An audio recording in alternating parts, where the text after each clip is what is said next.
కేంద్ర మంత్రి బండి సంజయ్ కుమారుడు బండి సాయి భగీరథ్ పై బీఆర్ఎస్ నేత ఆర్ఎస్ ప్రవీణ్ కుమార్ తీవ్ర స్థాయిలో ఆరోపణలు చేశారు. భగీరథ్ పై మైనర్ బాలిక ఫిర్యాదుపై పోలీసులు ఆలస్యంగా స్పందించారని, కేసు నమోదు ప్రక్రియలో పలు అనుమానాలు ఉన్నాయంటూ కూడా ఆయన వ్యాఖ్యానించారు. ఇక పెట్ బషీర్బాద్ పోలీస్ స్టేషన్లో మైనర్ బాలిక తల్లి ఫిర్యాదు చేసినప్పటికీ వెంటనే కేసు నమోదు చేయలేదంటూ కూడా ఆర్ఎస్ ప్రవీణ్ కుమార్ ఆరోపించారు.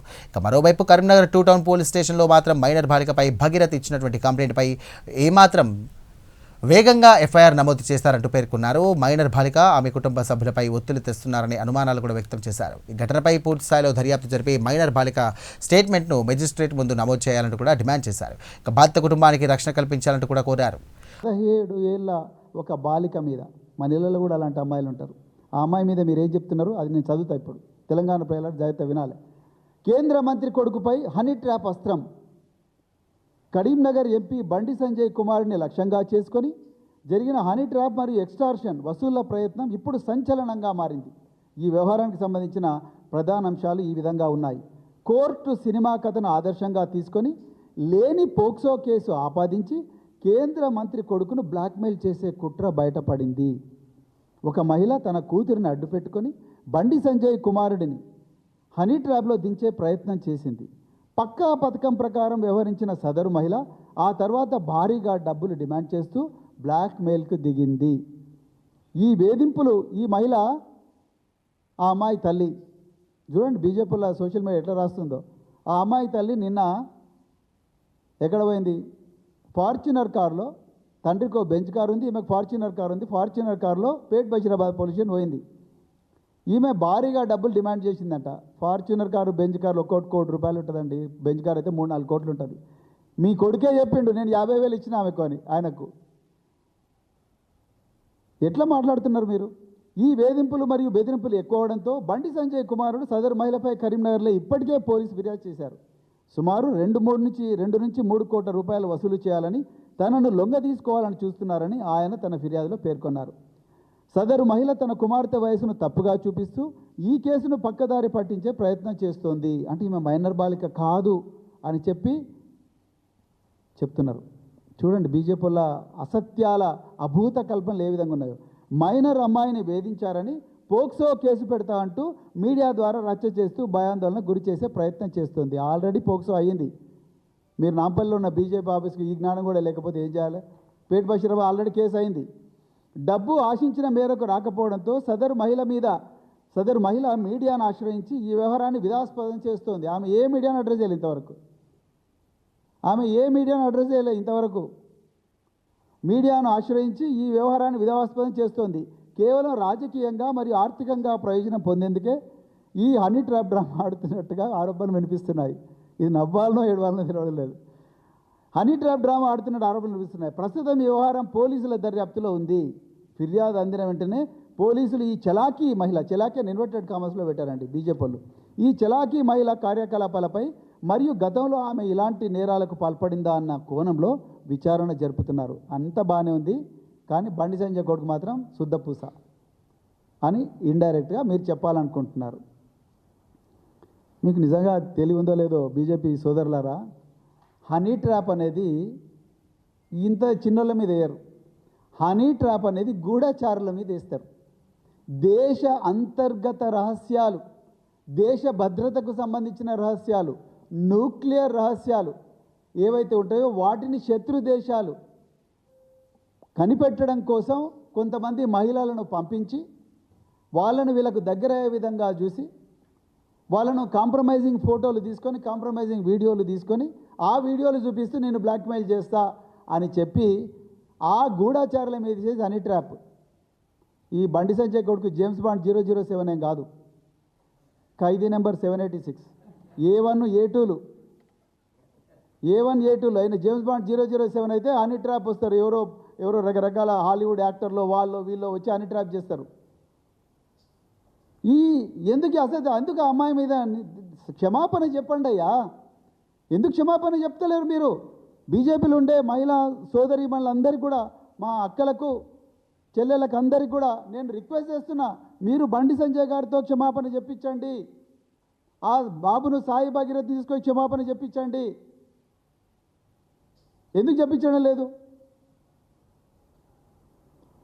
దానికి బదులు మీరు ఉల్టా ఈ హనీ ట్రాప్ కథనం మీద పెడుతున్నారు. అదేవిధంగా మీడియా మిత్రులకు మళ్ళీసారి నేను చేతులు జోడించి నేను కోరుకుంటున్నా, దయచేసి ఈ అమ్మాయిల మీద రాసేటప్పుడు కొంచెం కేర్ఫుల్గా రాయండి బ్రదర్స్. వాళ్ళు ఇది రాయంగానే వెంటనే 2-3 ట్విట్టర్ హ్యాండిల్స్లో చాలా ఫేమస్ జర్నలిస్టులు, వాళ్ళ పేర్లు నేను చెప్పాను, ఇక ఏడుస్తారు వాళ్ళు. Union home minister alleges honey trap, honey trap అనే హెడ్డింగ్తోనే లీడ్ స్టోరీ హనీ ట్రాప్ పెట్టిండ్రు. ఈ అమ్మాయి గోస, ఈ అమ్మాయి మీద జరిగిన అత్యాచారం, మొయినాబాద్లో జరిగిన అత్యాచార యత్నం, ఆమె కూల్ డ్రింక్లో డ్రగ్స్ కలిపిన యత్నం, ఇవన్నీ ఎక్కడో గాలికి పోయినాయి. హనీ ట్రాప్ ముందరికి వచ్చింది. ఇంకొక మహా న్యూస్ ఏదో ఛానల్ ఉంది, వాళ్ళైతే డైరెక్ట్ ఆ అమ్మాయి నీకు డ్రింక్లో కలిపినరా లేదా అని ప్రోబింగ్ ప్రశ్నలు వేస్తుంటే అసలు మనం ఏ సమాజంలో బతుకుతున్నాం?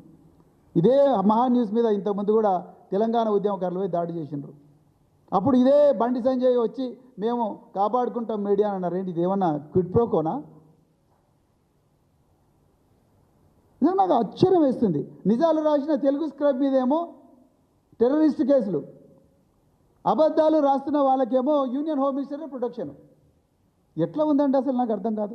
అందుకొరకు మిత్రులారా, ఇది చాలా సుదీర్ఘమైన ప్రెస్ కాన్ఫరెన్స్, దయచేసి నన్ను క్షమించాలి తెలంగాణ ప్రజలు. కానీ ఇది తెలంగాణలో ఉండే 2 కోట్ల మంది అమ్మాయిలు, అక్కలు, మహిళలకు సంబంధించిన వాళ్ళ భద్రతకు సంబంధించిన విషయం. అధికారాన్ని అడ్డం పెట్టుకొని మేము ఏం చేసినా నడుస్తుంది అన్న దుర్మార్గులు ఈరోజు సెక్సువల్ ప్రెడేటర్ లాగా, దుర్మార్గుల్లాగా ఇలా మన బిడ్డల జీవితాలతోని ఆడుకుంటున్న కేసు ఇది. ఒక అమ్మాయి మైనర్ బాలిక అయినప్పటికీ కూడా తన మీద జరిగిన అన్యాయాన్ని ఎదిరిస్తూ అవతలి వ్యక్తి కేంద్ర హోంశాఖ సహాయ మంత్రి కుమారుడు అయినప్పటికీ కూడా మొండిగా పేట్ బషీరాబాద్ పోలీస్ స్టేషన్కి పోయి తల్లి బిడ్డలు న్యాయం కోసం పోరాడుతున్న కేసు ఈ కేసు. రేపు దేశ ప్రధానమంత్రి నరేంద్ర మోడీ గారు వస్తున్నారు. ఆయన పక్కన కూర్చోబోతున్న ఈ బండి సంజయ్ ఎవరైతే ఉన్నారో, బీజేపీ ఒకప్పటి రాష్ట్ర అధ్యక్షుడు, ఇప్పుడు కేంద్ర హోంశాఖ సహాయ మంత్రి, ఆయన కొడుకు సంబంధించిన కేసు. అందుకొరకే నిజాలు రేపు తెలవాలి. రేపు గౌరవ ప్రధానమంత్రి ఈ విషయాల మీద మాట్లాడాలి. బేటీ బచావో బేటీ పढ़ाओ क्या ये असली नारा है, ये नकली नारा है? आपके दिल में क्या है? बीजेपी वालों के दिल में क्या है? You have to tell the truth, Modi ji. Hey, देश वालों को, the people of Telangana deserve to be told the truth about the slogan called Beti Bachao. This is the request and this is the demand of BRS party. So we have nothing against anybody, but we want to tell the truth to the people of Telangana. So I మళ్ళొకసారి మీ అందరికి కూడా నేను sorry చెప్తున్నాను, ఎందుకంటే ఇది చాలా సుదీర్ఘమైన press conference, కానీ తప్పడం లేదు. మరి ఇవన్నీ ఇంత ఓపికగా విని మరి ఇవన్నీ కూడా కవర్ చేసినందుకు మీ అందరికి కూడా హృదయపూర్వక ధన్యవాదాలు తెలుపుతూ, ఇది డెవలపింగ్ స్టోరీ, ఇంకా దీంట్లో పూర్తి వివరాలు రావాల్సి ఉంది. మరి ఇంకా పోలీసులు వాళ్ళ దగ్గర ఉండే సమాచారం తెలపాల్సి ఉంది. అదేవిధంగా ఇంకొక చివరి విషయం నేను చెప్పాలనుకుంటున్నా. పేట్ బషీరాబాద్, కరీంనగర్ 2 టౌన్, ఈ 2 పోలీస్ స్టేషన్లలో సీసీటీవీ ఫుటేజ్ను అర్జెంటుగా ప్రిజర్వ్ చేయాలి. డీజీపీ గారు సిబి ఆనంద్ గారు, అదేవిధంగా కమిషనర్ ఆఫ్ పోలీస్ సైబరాబాద్ గారు, కమిషనర్ ఆఫ్ పోలీస్ కరీంనగర్ గారు, మీ ముగ్గురికి నేను ఒక్కటే రిక్వెస్ట్ చేస్తున్నా. ఈ Pet Basheerabad police station, Karimnagar 2 town police station, ఈ 2 పోలీస్ స్టేషన్లలో ఉండే సీసీటీవీ ఫుటేజ్లు అర్జెంటుగా ప్రిజర్వ్ చేయాలి. ఎందుకంటే రేవంత్ రెడ్డి, బండి సంజయ్ ఇద్దరు కూడా ఫ్రెండ్స్.